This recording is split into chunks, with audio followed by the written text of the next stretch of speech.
Welcome to the Hindu Daily. We're jumping right into our deep dive today, and we're starting in the FAQ section. That's right. The first article tackles a really critical social issue, India's ongoing quest to end child marriage. This is all centered around the Balavia Mukht Abhiyan, the Child Marriage-Free India campaign. And it's directly tied to a global goal, isn't it? Yes, the UN Sustainable Development Goal, Target 5.3, which aims to eliminate child marriage everywhere by 2030. And when you look at the numbers, you really understand the scale of the challenge. A 2023 UNICEF estimate puts the global figure at 640 million girls married in childhood. 640 million, and India's share of that is, well, it's staggering. It is. 1/3 of that global total are in India. That single statistic really frames the entire conversation. It really does. Now, the sources do point out there has been progress. Oh, absolutely. There's been significant progress. Historically, the rate dropped from 47.4% back in 2005-06 all the way down to 23.3% by 2019-21. That's a huge drop, more than halved in about 15 years. It is. It proves that targeted interventions can and do work. But, and this is the crucial part, that progress has slowed down a lot. To a crawl, really. In the last 5 years of that period, the drop was only 3.5 percentage points. So to meet that 2030 goal, We need to accelerate things, what, 20 times faster? at least, it's a massive acceleration that's needed, and the sources suggest the slowdown is because the campaign is now hitting up against these really deep-rooted disparities. Let's talk about those. Geographically, it's not a uniform problem at all, is it? Not even close. You have states like West Bengal with a rate of 42%, Bihar at 40%, Tripura at 39%. So in those states, we're talking about 4 out of every 10 young women having been married before they turned 18. Exactly. And then you look at the other end of the spectrum. Right. Lakshadweep is at 4%, Jammu and Kashmir, 6%. The contrast is just stark. And the strongest correlation, the thing that explains this gap more than anything else, is a combination of education and wealth. Okay, let's unpack this. Focusing on that link, it's almost a perfect inverse relationship. It is. For girls with no education at all, the rate of child marriage is 48%, almost 1 in 2. But for girls who get a higher education, It plummets to just 4%. Yeah. And wealth mirrors that almost exactly. 40% in the poorest households versus only 8% in the wealthiest. so education isn't just an ideal here, it's a literal shield. It completely changes the economic equation for the family. Now, we have laws on the books, of course, the Prevention of Child Marriage Act, the POCSO Act. But the analysis seems to be that legislation alone isn't enough. It can only go so far. It provides the stick, you know. The campaign did prevent over 1,500 reported instances in its first year, which is good. Sure, that's 1,500 lives changed. Absolutely.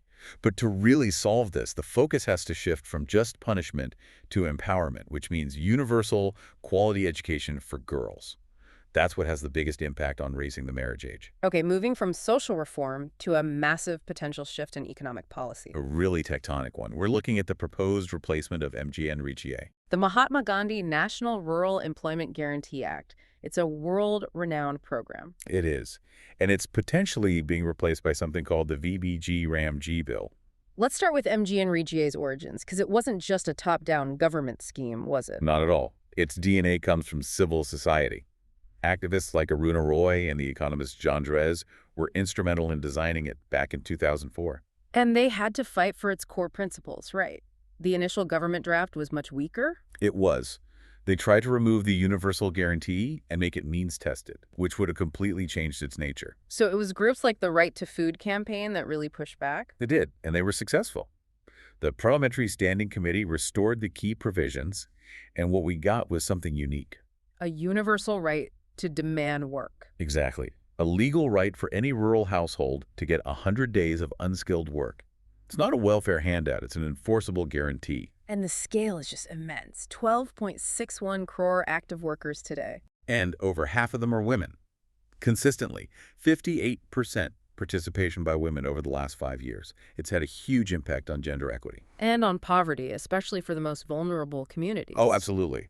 Studies show that consumption for Dalit and Adivasi households went up by as much as 30% during the lean season. It was a lifeline. Especially during COVID. Crucial during COVID. Over 60% of households in one survey said it was essential for village development and their own survival. And for many, the biggest benefit was simply not having to migrate for work. So given all that success, why the shift to this new VB-GRAMG? The government's rationale seems to focus on corruption. It does. They talk about misuse of funds, but critics point out that MGNREGA actually has very robust social audit and IT systems in place. So what's the real shift here? The fundamental change is moving from a demand-driven framework to a supply-driven one. Okay, break that down. What does that mean in practice? With MGNREGA, if a state had demand for work, the center was legally obligated to provide the funds. It was based on need. And the new system? The new system puts a cap on it. The budget is fixed by the union government based on unspecified parameters. So if the budget runs out, the guarantee just disappears. Precisely. The right to demand work is gone. And on top of that, universality is gone. Employment will now only be provided in rural areas notified by the center. Which gives them the power to exclude certain regions. Exactly. And the financial burden on the states is set to skyrocket. This sounds like a major point of contention. It will be. The state's share of the cost is jumping from a practical 10% in many cases to a mandated 40%. That's a huge fiscal shift onto state governments. And the last big change is this: blackout period. Yes. This allows the program to be paused during peak agricultural seasons. To make sure there's enough cheap labor for big farms. That's the argument from large landholders. Hmm. But for landless laborers, that's precisely when they need that bridge income. It fundamentally changes the program from a social safety net into more of a market management tool. All right, our final piece in the FAQ section takes us into the very high-stakes world of nuclear energy. We're talking about the new SHANTI Act. That's the Sustainable Harnessing and Advancement of Nuclear Energy for Transforming India Act. And it replaces two foundational laws, including the very controversial Civil Liability for Nuclear Damage Act of 2010. It does. And the motivation here is really simple: speed and scale. India's current nuclear capacity is about 8.8 gigawatts. The goal is 100 gigawatts by 2047. That is a massive jump, impossible without private money and foreign technology. Exactly. And the old laws, specifically the liability clauses, were seen as the biggest roadblock to getting that foreign involvement. So let's talk about that liability issue. Why were foreign suppliers so hesitant to enter the Indian market? It all comes down to the 2010 CLND Act. Now, the global standard is pretty clear. The plant operator is held liable and compensates victims immediately. And then the operator can go after the supplier if it was their fault? Right. But the Indian law had a specific clause, Clause B, that allowed the operator to seek unlimited damages from the supplier if the accident was due to faulty equipment. And that scared them off. So the new SHANTI Act addresses this directly. It removes it completely, gets rid of Clause B, and very tellingly, the sources point out that the Act even deletes the word supplier from key sections. It's essentially a legal shield for foreign reactor makers. It is a major concession designed to unlock billions in investment from American and French companies that have been waiting in the wings since the 2008 Indo-US nuclear deal. But doesn't this raise serious safety questions? If you remove the financial risk for the supplier, what's the incentive to provide the absolute best, safest equipment? That is the core of the criticism. You're removing a powerful incentive for safety in the pursuit of faster expansion. And the political irony here is pretty thick. How so? The current ruling party, when they were in opposition back in 2010, fought tooth and nail to include that very clause. Now they're removing it, citing changing times. The Act also changes the liability for the Indian operators themselves, right? It's not a flat cap anymore. No, it's a graded system based on the plant's capacity. Critics are calling it loading the dice to attract private players. So smaller plants have a much lower liability cap. Much lower. For example, a plant between 750 and 1,500 megawatts would only face a cap of 750 crore rupees. Only the really huge future plants, over 3,600 megawatts, face the highest cap of 3,000 crore. Which, when you think about the cost of a real nuclear disaster, is a drop in the ocean. Fukushima, Chernobyl, the costs run into the hundreds of billions of dollars. These caps look more symbolic than substantive. One last question on this. Does this new direction help India's original indigenous nuclear vision, the one focused on using our own thorium reserves? That's the tragic part in a way. No, it doesn't. Homi Bhabha's three-stage program was all about getting to a self-sustaining thorium cycle. We're still stuck trying to perfect stage 2. And instead, the focus now is on small modular reactors, or SMRs. Exactly. And SMRs need enriched uranium-235, which India has to import. So we're choosing a path of rapid import-dependent expansion over the long-term self-sufficient vision. Okay, let's shift gears now. We're moving into the profile section, starting with a really significant political appointment. The elevation of Nitin Nabin to working national president of the BJP. This feels like more than just a routine change. It's a clear signal of a generational shift. He's only 45, the youngest ever BJP president, and the first from Bihar. This is a move with the clear backing of the top leadership. His background seems very strategic, especially the caste dimension. It's very carefully balanced. He's a Kayasta, which is an upper caste, but not one that's seen as a dominant, power-broking community in the same way as others. So it avoids upsetting any major voting blocs. Right. It doesn't alienate marginalized groups, and it doesn't challenge the existing dominant caste hierarchies. It's a safe, consensus-building choice. What's also interesting is his career path. It's not the typical RSS to politics route. No, he didn't come up through the student wing, the ABVP, like so many others. His rise is less about deep ideological grooming in the Sangh and more about pure organizational competence and loyalty. He got into politics almost by accident, didn't he? He did. He was studying engineering when his father, who was an MLA, passed away in 2006. He had to contest the by-election for the Patna West seat. And he's never lost it since. Never. For years, he was known as being very low profile, very affable. He was just quietly working his way up to the youth wing. Until a key moment in 2010 that really put him on the map with the central leadership. That was the turning point. Yeah. He put up posters thanking the then Gujarat CM, Narendra Modi, for flood relief aid. Which didn't go down well with their alliance partner in Bihar, Nitish Kumar. Not at all. It caused a huge public spat. But Nabin didn't back down. He publicly sided with Modi, and that act of loyalty was clearly remembered. And after that, he was given some very challenging organizational assignments. They really tested him. He was put in charge of Sikkim in 2019 and played a role in the political changes there. But the real test was Chhattisgarh in 2023. Which was seen as a Congress stronghold. A fortress. And what really impressed Home Minister Amit Shah wasn't just that the BJP won, but how they won. What was it about Nabin's strategy? He was brilliant at identifying and promoting the second rung of leadership. He brought younger faces to the forefront. That skill, that ability to build the organization from the ground up, is what sealed the deal for him. So now the challenge for him is to step out of that low-profile manager role and project the authority of a national president. Exactly. He needs to show that his youth means energy and new ideas, not inexperience. It's a big step up. All right, onto the science section now. This is a fascinating piece of research on tuberculosis, a totally new way of thinking about how to fight it. It's a real paradigm shift. Yeah. The core idea is that to beat drug-tolerant TB, we shouldn't just be attacking the bacteria. We need to target the host. Our own cells. Our own metabolism, specifically within the immune cells called macrophages. That's where the TB bacteria, MTB, hides out. It creates a little safe house for itself inside our immune system. A perfect niche. And that's why the drug regimens have to be so long, which leads to people not completing them, which in turn fuels drug resistance. It's a vicious cycle. So the researchers found a way to see what was happening inside these infected cells. They did. They used a fluorescent sensor to track something called oxidative stress, and they found a clear metabolic divide. A divide between the cells where the TB was drug tolerant and the ones where it was drug susceptible. Exactly. The macrophages with the tough drug-tolerant bacteria were using a very efficient, clean-burning energy process.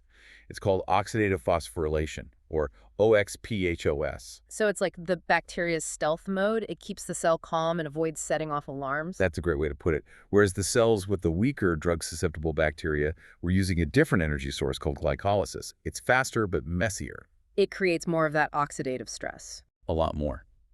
And that stress is exactly what the main TB drug, isoniazid, uses to its advantage to kill the bacteria.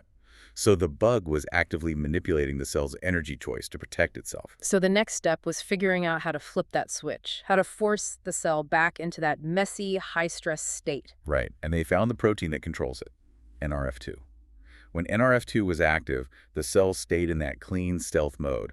But when they inhibited NRF2, the cell switched to glycolysis, the oxidative stress shot up, and the bacteria became vulnerable again. Precisely. It was a huge breakthrough. Yeah. And then they went looking for an existing drug that could do the same thing. And incredibly, they found one. They did.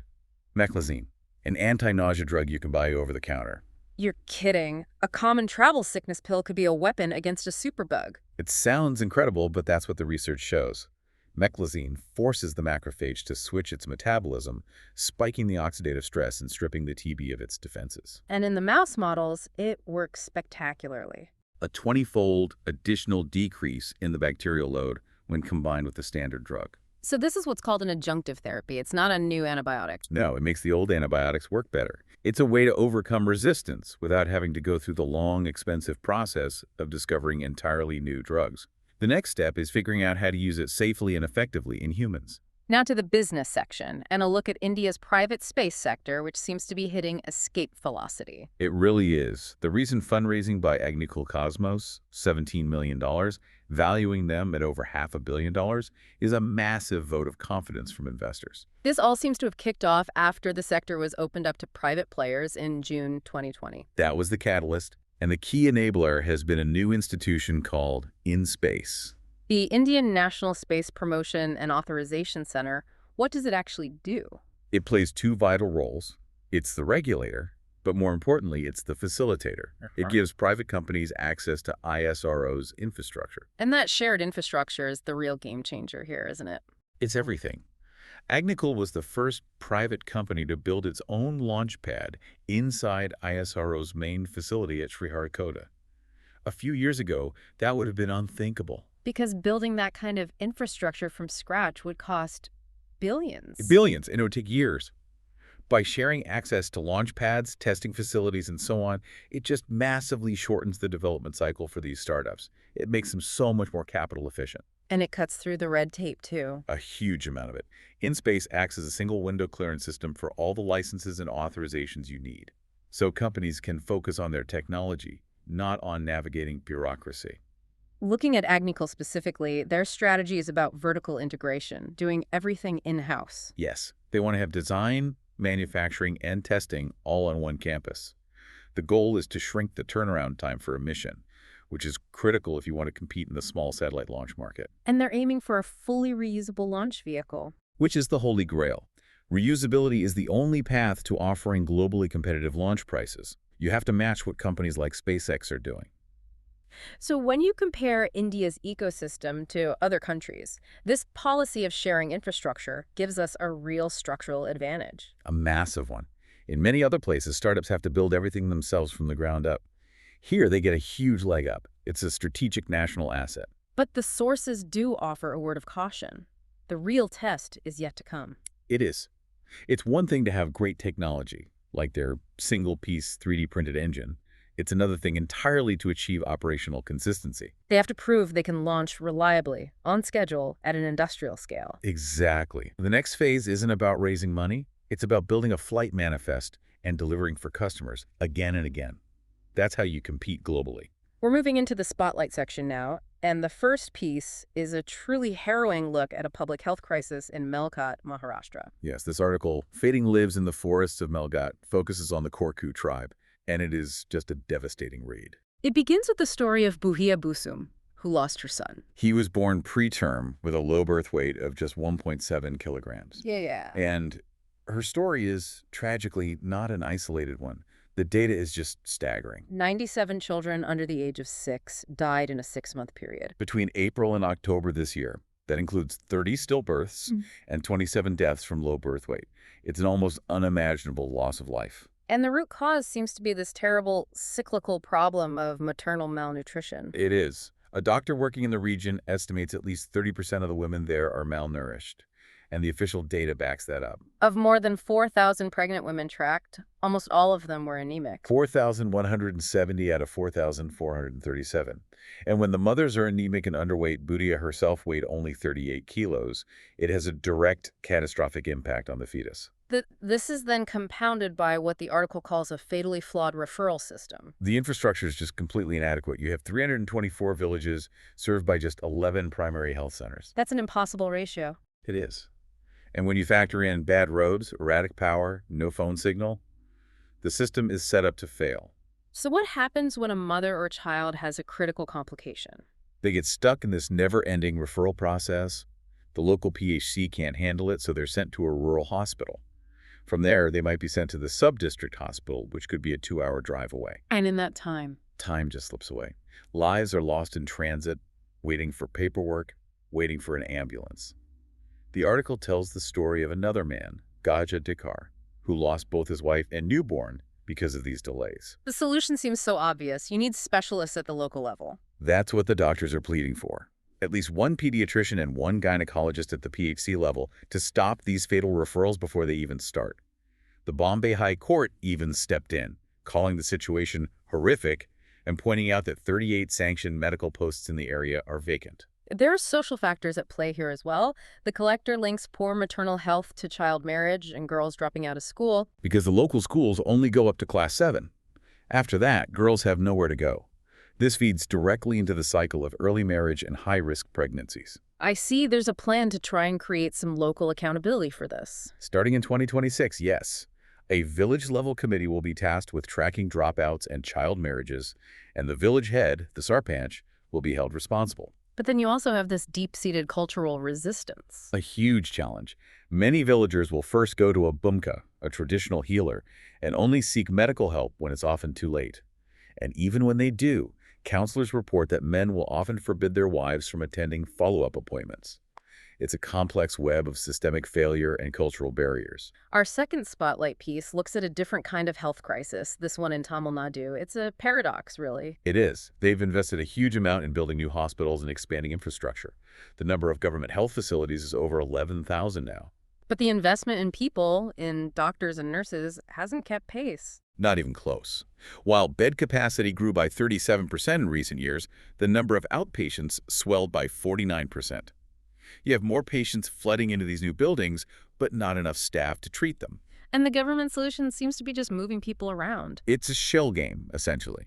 Instead of creating new posts, they rely on redeployment. They'll take doctors from an already understaffed old hospital to staff a shiny new one. Which just spreads the shortage thinner. Exactly. It compromises care everywhere. Major new schemes and hospital upgrades have all been launched with no corresponding increase in the workforce. It's completely unsustainable. The article also points to a convenient interpretation of the rules. Yes, this is fascinating. The government insists on adhering to the National Medical Commission's minimum standards for staffing. But those are minimums for teaching hospitals, not for the actual patient load. So a hospital might be required to handle 2,000 outpatients, but in reality, they're seeing 3 times that number. 3 times. And the rules allow for a proportionate increase in staff to handle that load. But that part of the rule is consistently ignored.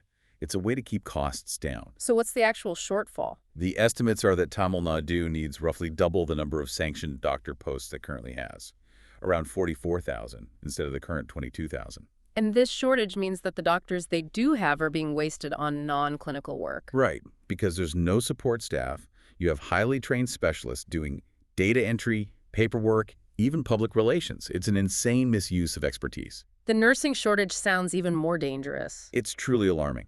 The standard is 1 nurse for every 6 beds in a general ward. In the ICU, it should be 1 to 1. And the reality? The reality is 1 nurse managing an entire ICU for a 12-hour shift, or 1 nurse covering 2 or 3 entire floors responsible for 60 or more patients. It's just impossible.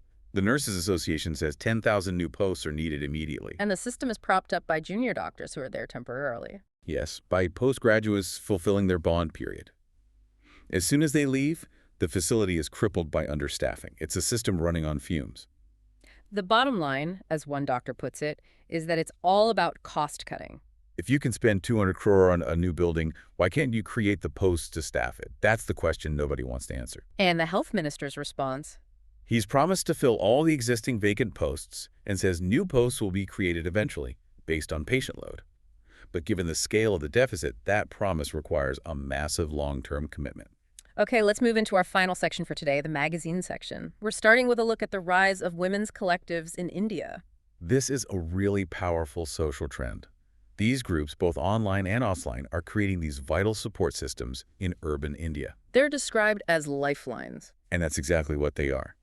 From a WhatsApp group that helps women find legal support or job opportunities to just combating loneliness, they are filling a huge void. The article highlights the Women in Cinema Collective, the WCC in Kerala, as a key example of organized resistance. The WCC is a fantastic example. It was formed in 2017 after the sexual assault case involving a prominent actress. They provided a collective voice and strength. And they didn't back down even after the acquittal of the accused actor. No, their solidarity only grew stronger. They were instrumental in pushing for an official inquiry into systemic sexual harassment in the film industry. They showed what collective power can achieve against a deeply entrenched patriarchal system. And their efforts, along with others, helped spark the wider #MeToo movement in India in 2018. Absolutely, it was a catalyst. And what all these groups are doing is fundamentally challenging that old toxic narrative that women are women's biggest enemies. They're replacing it with solidarity. Exactly. You see it in formal groups like Sisters in Sweat, which started as a fitness group but is now a huge community of 15,000 women, or the Bikerni, the motorcycle group. It's about creating safe, parallel spaces. Spaces where women can share wisdom, unlearn internalized biases, and just be themselves without patriarchal judgment. It is, in itself, a political act. The article also mentions acts of physical resistance, like Reclaim the Night. A movement that started in Delhi, encouraging women to simply walk freely in public spaces at night. Something men take for granted. Completely. And that's the point. It highlights the invisible restrictions placed on women's freedom of movement every single day. And of course, the most visible example of this collective power was the Shaheen Bagh protests. Thousands of women, many of them homemakers, holding their ground for months in the freezing cold. It was an incredible demonstration of political agency and resolve, born from that shared courage. Next, we have a piece on the author Manish Gaekwad and his second memoir, Notch Boy. This follows his first book, The Last Courtesan, which was about his mother, Rekhabai. This new memoir is his own story, his perspective as the son of a Tawaif. He seems to use his writing not just to tell a... He does. He's very conscious of preserving the memory of these fading places, the Kothas and the bazaars. But he also talks about the importance of distance in being able to write about his past. What does he mean by that? He says that extreme proximity blurs vision. It was only by having opportunities that took him away from that world education, a career, that he could look back with the objectivity needed to write about it. And it changed his relationship with his mother. It did. It allowed them to see each other as individuals. He says she bonded with him less as a mother and more as a friend, a confidant, who could finally tell her story. He uses the word violence a lot to describe his life. He sees it everywhere.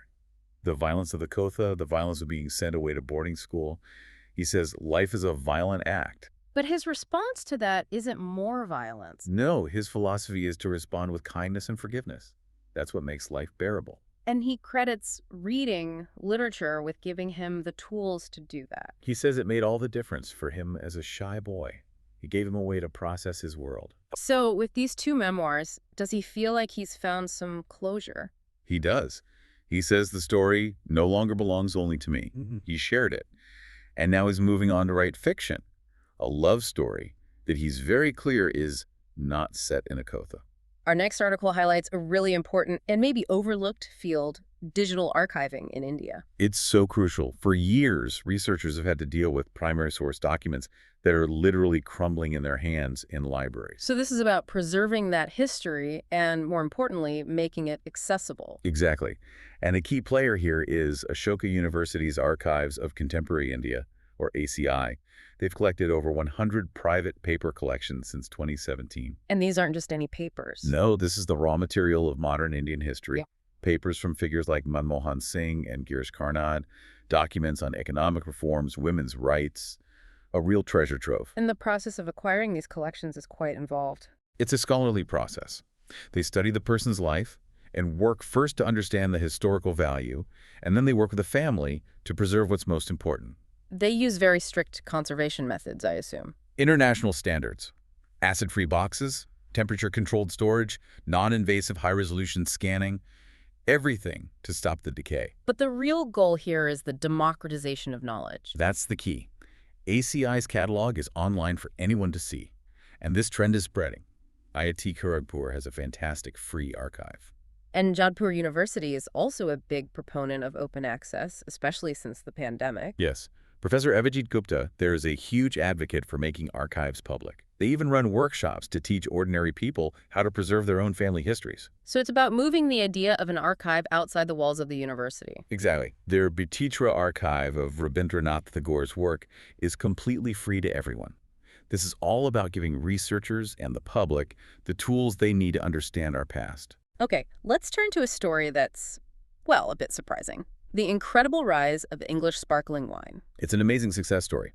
They are now, without exaggeration, competing with and sometimes beating champagne in blind tastings. Which would have been laughable a few decades ago. So what changed? In a word, climate.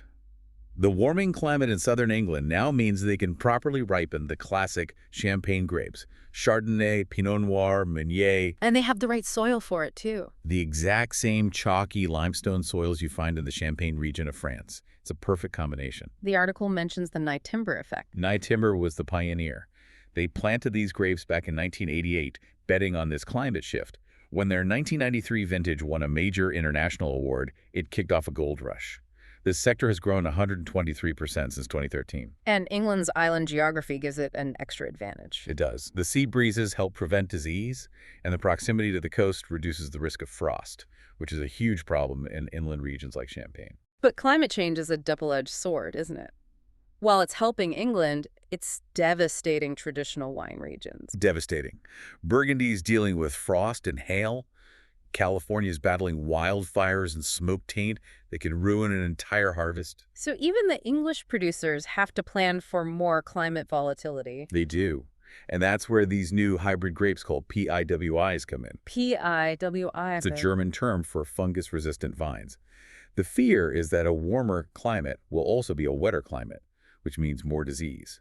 So PIWIs are an insurance policy. Are they as good as the classic types? Not yet, according to the top producers. They say the finesse isn't quite there, but they all admit that they'll probably have to use them eventually. Research is improving them all the time. And running through the whole industry is a strong focus on sustainability. Very strong. They have a national scheme for it. The philosophy is that you have to work with nature through regenerative farming if you want to have a long-term productive industry. It's key to their identity. All right, for our final deep dive today, a journey back in time to look at the evolution of the Buddhist stupa. A 2,200-year story of how this simple structure transformed in meaning and function. It started as just a reliquary, right? A place to hold the Buddha's physical remains. That was the origin. After his cremation, his relics were divided up, and Emperor Ashoka is said to have redistributed them to 84,000 sites. And these relics are still considered incredibly sacred. They're not just museum pieces. Not at all. The article mentions how India recently blocked the auction of some of these relics, calling them living heritage. They are believed to hold real spiritual power. In the early period, around the 2nd century AD, what did stupas like the one at Sanchi look like? They were large, simple domes, but they were surrounded by incredibly ornate railings and gates. And those gates were covered in carvings telling stories from the Buddha's life. So the stupa held the relic, and the carvings told the story. Exactly. But then, around the 5th century, a major philosophical shift happened. The idea became that the Buddha's true presence wasn't in his bones, but in his teaching, the Dharma. So how did that change the stupa? Monks started placing inscribed tablets inside them with a key Buddhist formula about dependent origination. The teaching itself was now enshrined. And this is when images of the Buddha started to appear more commonly. Yes, because seeing the Dharma was now the same as seeing the Buddha. The image became a representation of his truth body. And then it evolved again, becoming a kind of ritual engine. By the 7th century, yes. They started filling them with Dharani, which are protective spells. These promised real-world benefits, safety, prosperity, good rebirth. The stupa became an active source of spiritual power. And the final evolution was into a 3-dimensional mandala. A cosmic diagram in brick and stone. Stupas, like the one at Udayagiri, were built to reflect these complex diagrams, with Buddhas facing the 4 cardinal directions. They became a physical space for advanced tantric meditation. And as Buddhism spread outside India, the form kept changing. It did. In China, it merged with local towers to become the multi-storied pagoda. In Southeast Asia, it became taller, more ornate, representing a cosmic mountain, with the focus shifting to the ritual of walking around it. What a range we've covered today. From those massive policy shifts in rural employment and nuclear energy to the front lines of public health in Melghat. And what really connects a lot of these, for me, is this idea of structure. How so? Well, you have women building new social structures in these collectives to find power. You have the stupa, a physical structure evolving to hold more complex ideas. And then you see the tragic results in Melghat or Tamil Nadu when the basic structures of society, healthcare, education begin to fail. That's a great point. The search for a reliable structure, whether it's social, spiritual, or institutional, seems to be the constant human thread running through all of these stories. Thank you for listening. If you want to provide suggestions, please contact on the Twitter handle given in the episode description. As always, we are eager to hear what our listeners want to be informed about. We wish you a great day.